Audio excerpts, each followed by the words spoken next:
Quite full, so we need your cooperations. Please place all small hand luggage items under the seat in front of you so that we have more room for the larger items that can be put in the luggage bins. Please check if your small hand luggage items can be stowed under the seat in front of you. Please på vej til Kuala Lumpur. Everybody can stow their luggage safely. Thank Først skal you vi very til Amsterdam. Nu skal vi lige have alle kvægen med.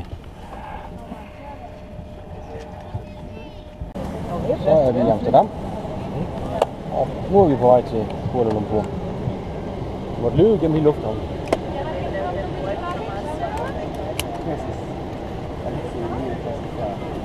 Jeg arbejder stadigvæk.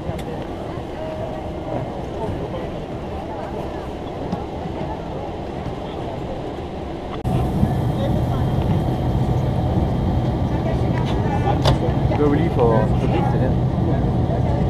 Det er roseduft. Det skal lugte godt med igen.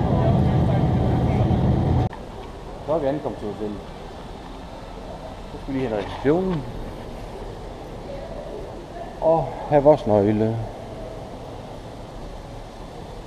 Det er meget pænt her. Det skal være godt morgenmad.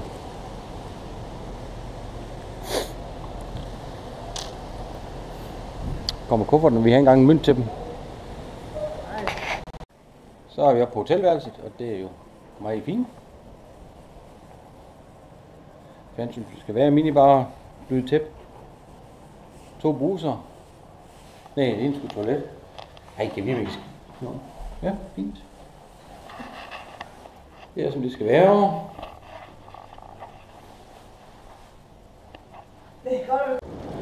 Svømmepølen, og der er ikke et øje. Som man kan se, så er der inde midt i byen. Og vi bor, ja, hvor bor vi henne? Lige oppe i hjørnet op, hvor der er lys.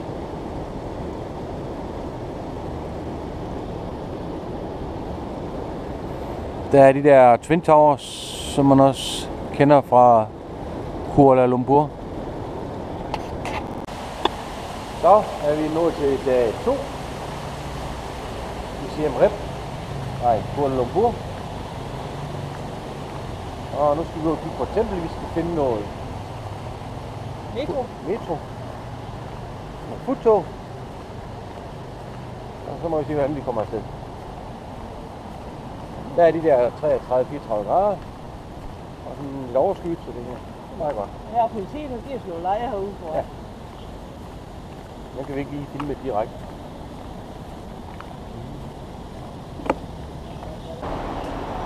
Så kommer futtoget.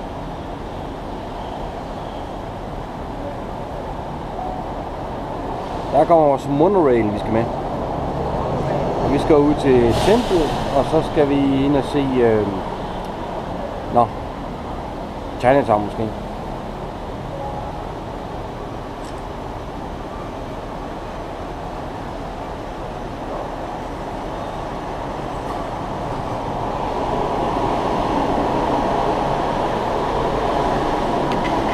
Stand clear.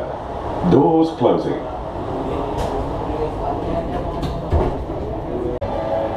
Shoppingcenter på shoppingcenter på shoppingcenter. Lige meget du stopper med et tog her, eller bare en lille busstation, så er det et shoppingcenter.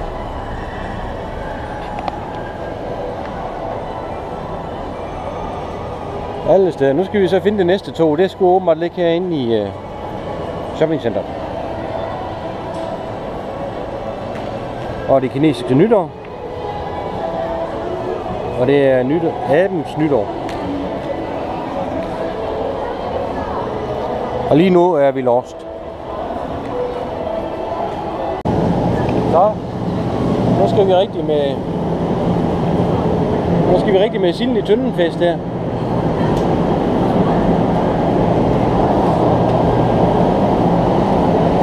Her er mange af etnisk herkomst, anden etnisk herkomst. Og det er nok også. Hop!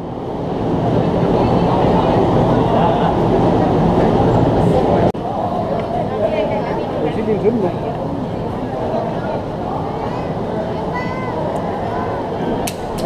Skal vi vise den nu?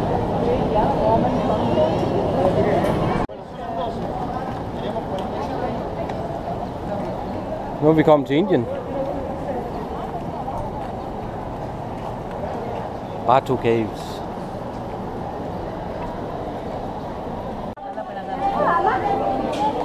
Kalau nggak berbisik nggak bisa.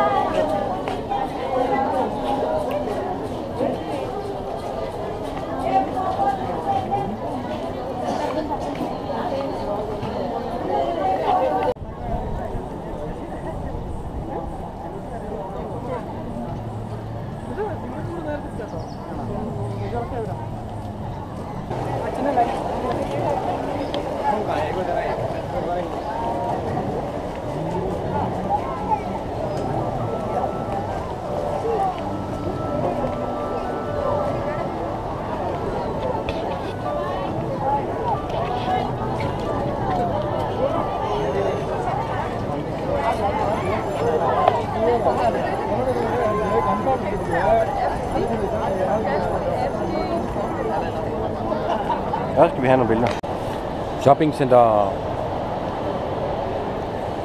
vi har lige været inde og købe sko og tøj. Og inde og spise. Så er vi ved dag 3. Og det er det gamle hotel, det boede vi på for 4 år siden. 5. Og der var en rigtig god morgenmad. Der var med egen tjener, kan vi huske. Morgenbord og egen kok næsten. Og vores eget hotel, det ligger nede bag ved et eller andet sted. Men som man kan se, så titter solen lidt frem i dag. Det er lige til at holde ud. Lige. I dag går vi lige 5 km. Og der skal vi jo gå 5 km for at komme ind til Chinatown. Vi gider ikke at bruge de normale transportmidler. Og det skulle være i dag, det der kinesisk nytår, vi starter, ikke? Mandag, jo.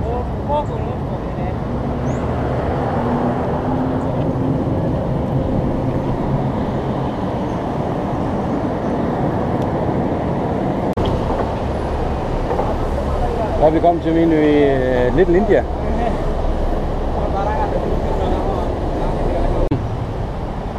Og vi er på vej mod Chinatown. Og Karina, hun mener, hun har bare et stort overblik. Ja, men nu er det først i Indian Town. Indian Town først. Okay.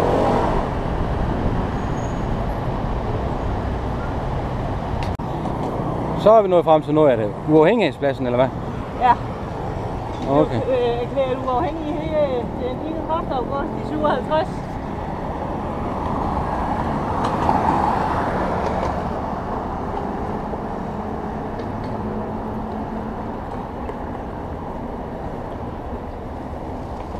Kommer snart regn, kan jeg se, han har paraply med.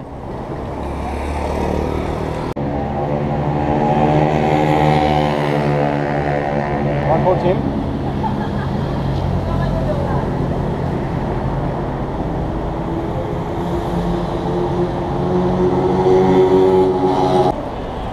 Så er det kun mænd. Mænd og er der mænd.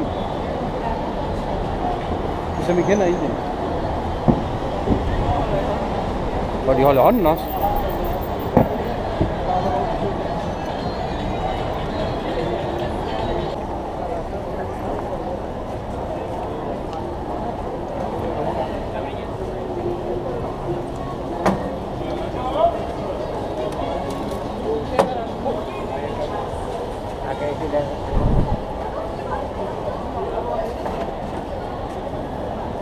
Det går så hurtigt, at folk ikke set noget jo. Det går så hurtigt, at folk ikke set noget jo.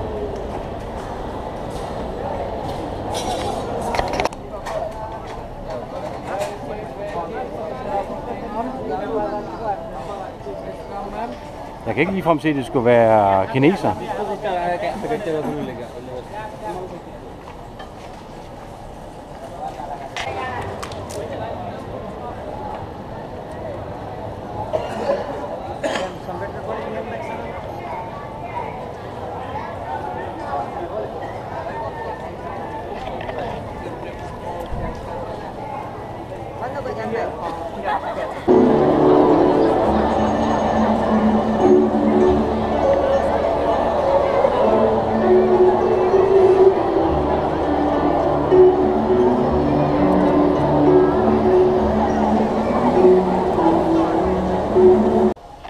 Så er det dag nummer 4, ikke?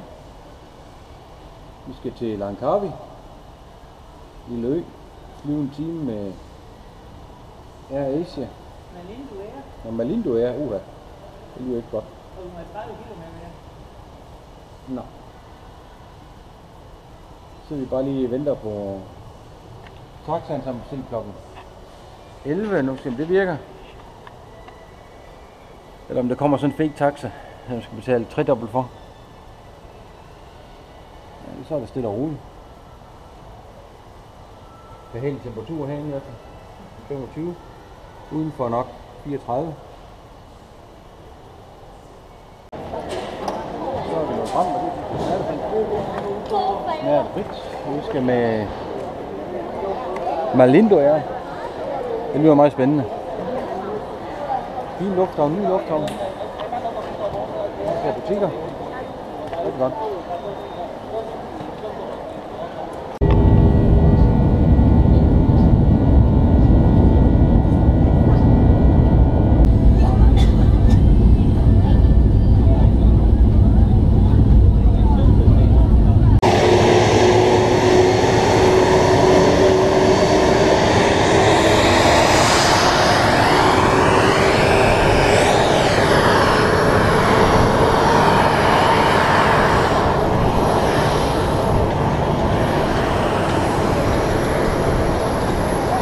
Så har vi Langkawi, og det er lufthavns pick-up.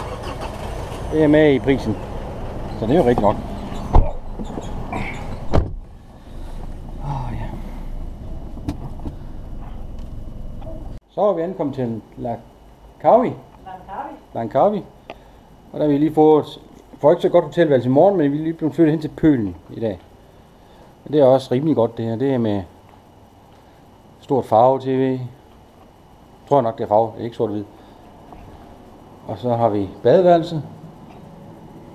Der er lidt planter og boblebad. Yes, det er fyldt op lige til GUI. Og alt det til 400 kroner per nat. På 2 personer. Nå, 500. Okay, med morgenmad. Det kan ikke blive meget billigere her i Malaysia. Det er for billigt, man skal komme ned og opleve det. Det koster ingenting, den koster næsten gratis. Og det er så svømmepølen lige foran døren. Og vores terrasse. Og campbyerne.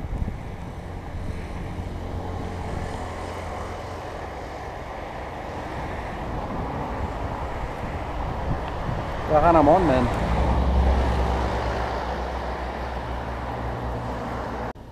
Så er vi kommet til stranden. Og det er varmt lige nu, for der er ingen vind, der bevæger sig.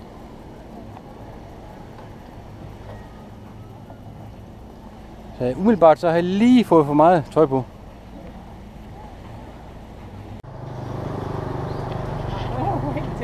Midt.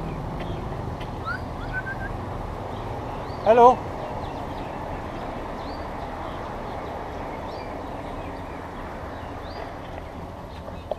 var fint, hvis vi lige kunne tage den også.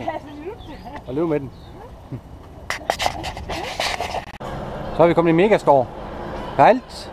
Kuglepenne, skrivepapir, sko, termokanner, name it. Noget til at lave noget el med. Et håndværktøj.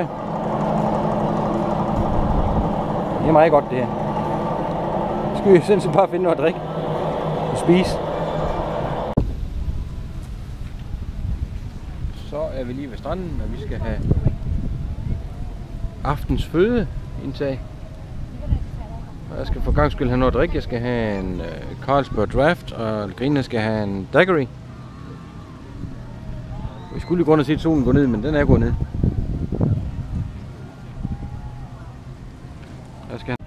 Så er vi Candlelight Shopping. Nej, Candlelight Dinner hedder det. Candlelight Dinner. Og Grine, hun har bestilt sådan en tallerken med et eller andet kylling i, og jeg har bare sådan, ja, helt almindelig pesto, et eller andet chicken. Og vi sidder som sagt nede ved stranden. Det er ikke vores hotel bagved, men det ligger i nærheden. Vi bor lidt længere hen ad stranden. Og vi sidder sammen med nogle andre måneansigter. Der er også hvide med dem, siger hun. Og der er selvfølgelig mange nede ved stranden. Den her ser vi godt, og maden ser ud til at være rigtig god. Det er meget stærkt. Og det er meget stærkt. Ikke kun lidt. Disco på stranden. Nu skal du jo ikke stå lige foran diskolyset. Og hun har fået for meget at drikke, kan jeg se. Hun kan ikke holde balance på den der pinde der. Og vi har næsten fuld måneformørkelse. Der var ikke ret meget tilbage af den i nat. Og vi sad derhen og spiste. Det var som udmærket. Det kostede cirka for 4 drinks, altså 4 cocktails. Og 2 gange mad. 290 kroner. Og det er alligevel været stærkt i cocktail. And it's a breakfast. There's some Malaysian breakfast, some beans, some rice, some bread. And that's it. And you can get an omelette.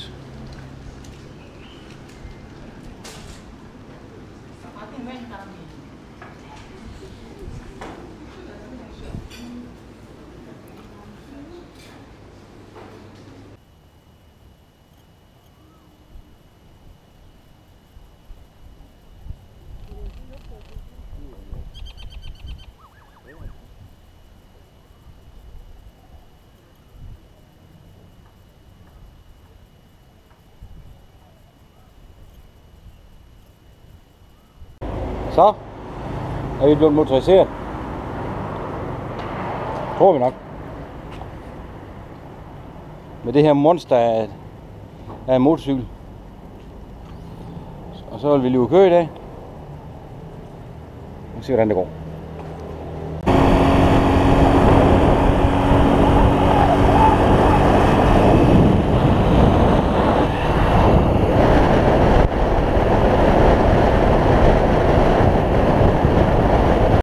Så er vi lige lidt længere på scooteren, og jeg har fået købt noget til at dække armene med, fordi jeg er lidt for brændt på armene. Bare en t-shirt. Og så når man skal bestille her, så skal man jo sætte udflugtsvilkårene, og så skal man trykke efter tjeneren her, men det plejer aldrig at virke. Og så jeg skal have den der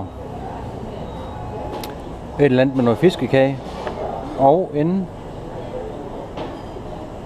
jo, den er et eller andet med noget havre i, og noget sojamælk. Hvor er det henne? Prøv lige at finde den der.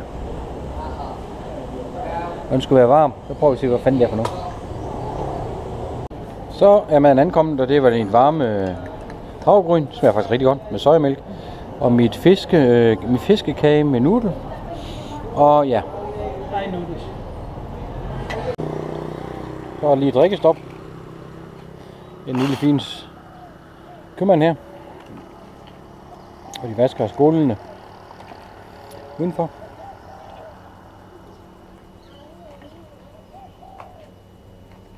Og det er fredag der, så det er fredagspynt.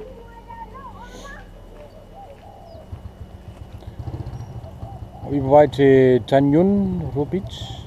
Det skal vi ikke hen, vel? Vi skal hen og se noget vandfald.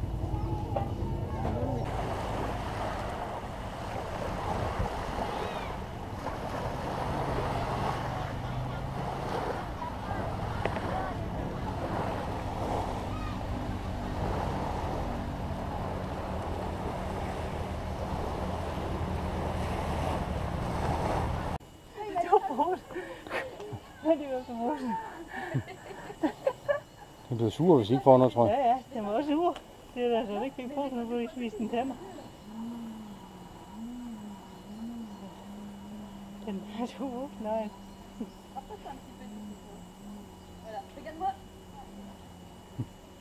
Der var en ballade med lige her. Jeg så den, hvor blev den af. Den var lige her. Jeg ser oppe i træet.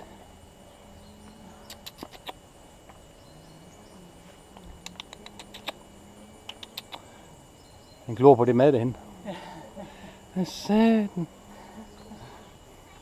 Nu skal jeg tage posen. Djungely, det lyder næsten som om en eller anden kilde ved at koge.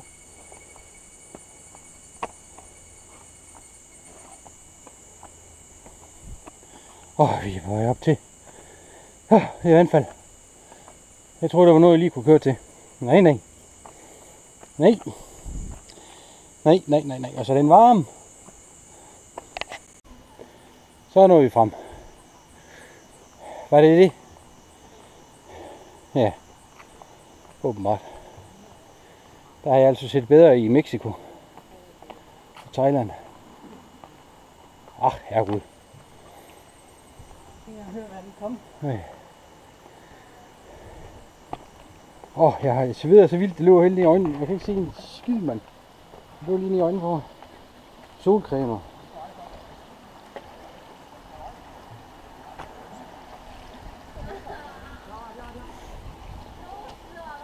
I hvert fald deroppe og skylder lidt højere op. Japanerne, de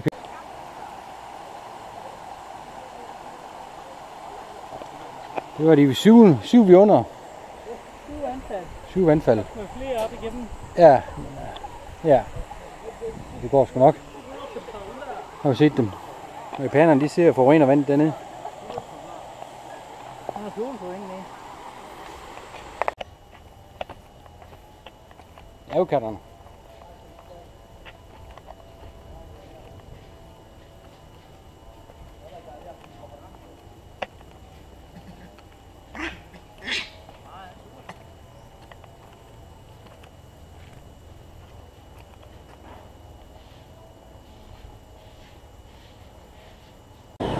Det er så vejen fra vores hotel, som ligger der bagved, og det er til byen, og det tager cirka 10 minutter, ikke? Det er kvarter nu ind til centrum. 10 minutter kvarter, og det der, det er kloakdæks, og det lugter bare forfærdeligt. Så skal man lige holde vejret, når man går over dem.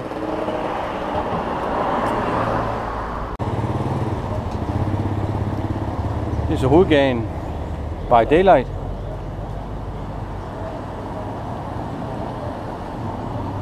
Og griner for den kjole på, hun havde på i Mexico også, siger hun.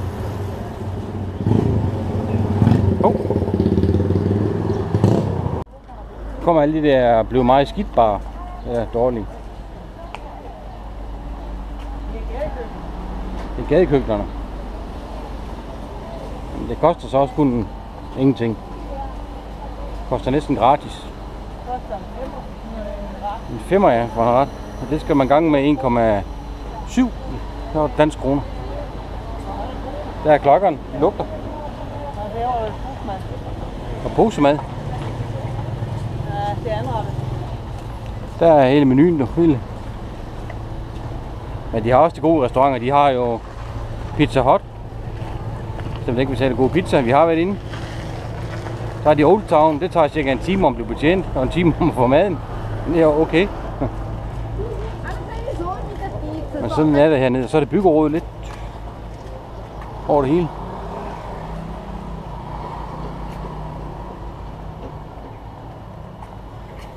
Men det ser pænt ud, når mørket falder på. Så kan man ikke se det. Jeg er taget op i grillen. Og gadekøkkenet, det er på plads.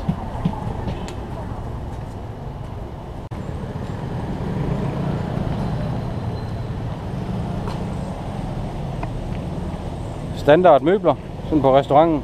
Standard fortog. Standard fortog, ja.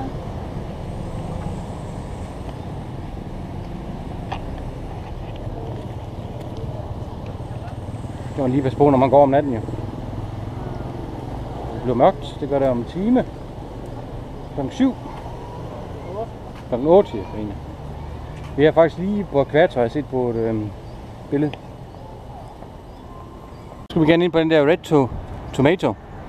Jeg har altså rigtig nogle gode milkshake i går. En rigtig milkshake med en liter vaniljeis i, tror jeg, eller sådan noget. Og jeg fik 2, men jeg var ved at blive sprængt i stumper stykker i maven. Og der er sådan en indkøbscenter for turister. Og der er ikke rigtig noget. De er meget vilde med sådan noget chokolade, altså almindelig chokolade, som vi køber hjemme. Af en eller anden årsag. Men nu vil vi prøve at gå ind på Red Tomato. Så er vi by night nu, og vi har fået... Det er faktisk rigtig godt at spise derinde. Bagved. Og så fik vi en lille ting. En lille boble-ting bagefter. Det er Valentine's Day, ja. Og jeg har fået 2 øl og en milkshake. Så der er fyldt godt op. Og nu vil Karina have footmassage.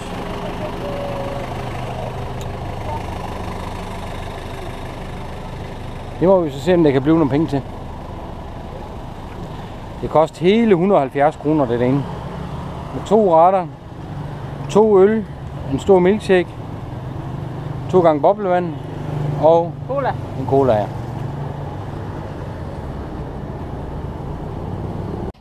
Okay, han har fuldt massage.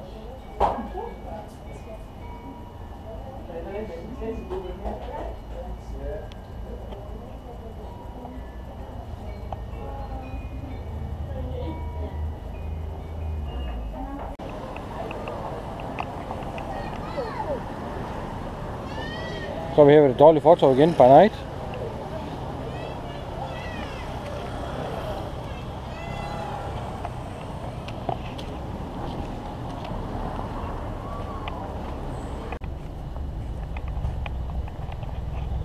Så lige på vej ned til stranden, og alle de der grønne lys derude, det er fiskere. Gud, jeg skal have min lampe, men jeg kan ikke se en ski nu.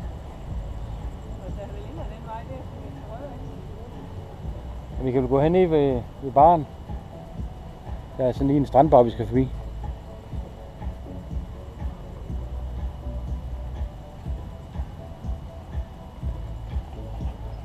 Og der er mange i dag. Altså de grønne lys, vi snakker om. Der er også strandbar hen i vandet, kan jeg se.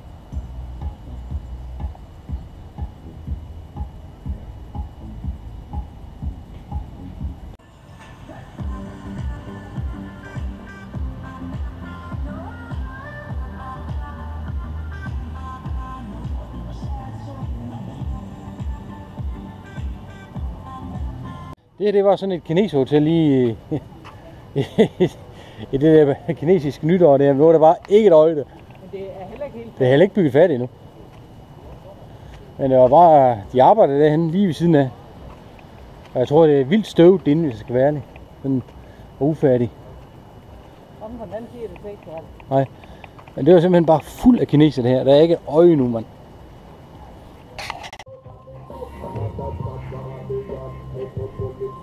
Det her, det er Bob Marley bar. Der har vi været henne et par gange i at få en lille aftendrink. Og nu begynder det desværre at regne. For dem, jeg tænkte, dem vi lige har filmet der på Valentinsdag nede ved stranden. Det er da ikke så godt. Her i går, der var der bare fyldt med biler her. Som bare kørte langsomt i kø. Og det har der været hele ugen på grund af det der kinesiske nytår. Og nu er der bare ingenting. Og når det regner hernede, så regner det altså bare. Det er ikke bare sådan små regn. Lige nu små regner det så. Det skal nok komme. Det skal nok komme. Vi har alligevel et stykke vej hjem endnu. Det er ikke noget. Det er ikke sikkert, hvornår, nej.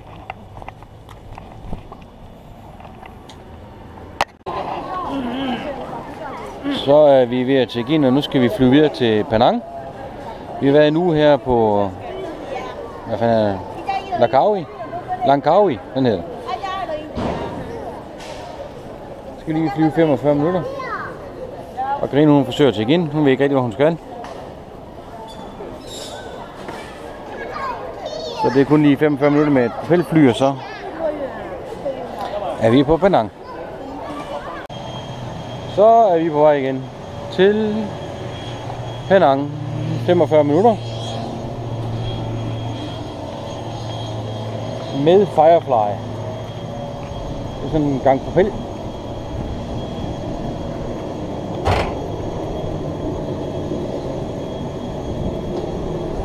Vi skal gå, og hende der i burkaen der, hun tror hun skal køres ud. Det skal hun ikke, hun skal gå. Sådan det.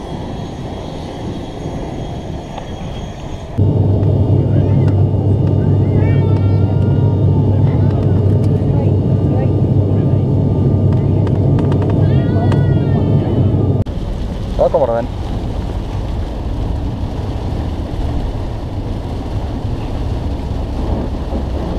Så er vi ankommet til Penang, og det er selvfølgelig regnvejr. Vi ankom i sol. Og vi ankommet i sol.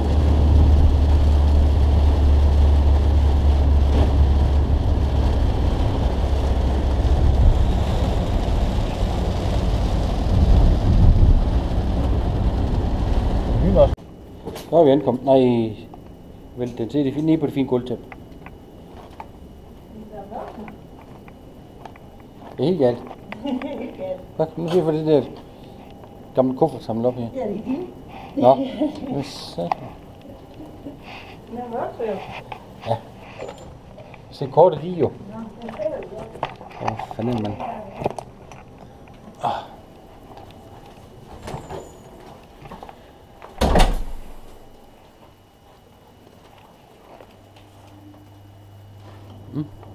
Det er fint nok.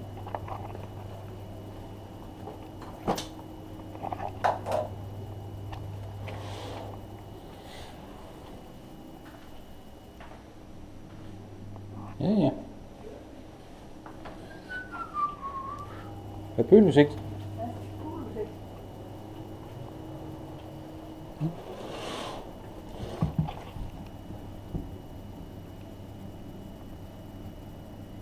Ja. Der er man nede over, kan jeg se. Og der er mit motionsrum. Det er godt nok. Så har vi lige en eller Georgetown hedder den. Og der er i hvert fald åbent køkken her, hvor man kan se, at det bliver vasket op. Nu kan man se, hvad man får at spise her. Og vi skulle hen på et finere sted, siger Karina, at spise. Må vi se, om det passer jo. Ej. Skal jeg have et billede af dig jo? Jeg laver skidranden. Så har vi fået vores, vi har taget sådan en lokal et eller andet platte.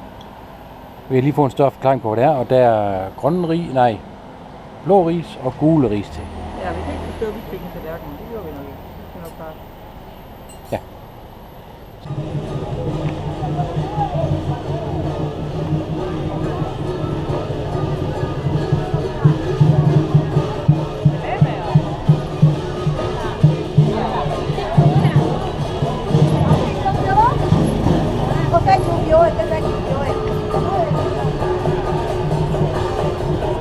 Hvorfor vi fotograferer mig? Det er midt op i lommen.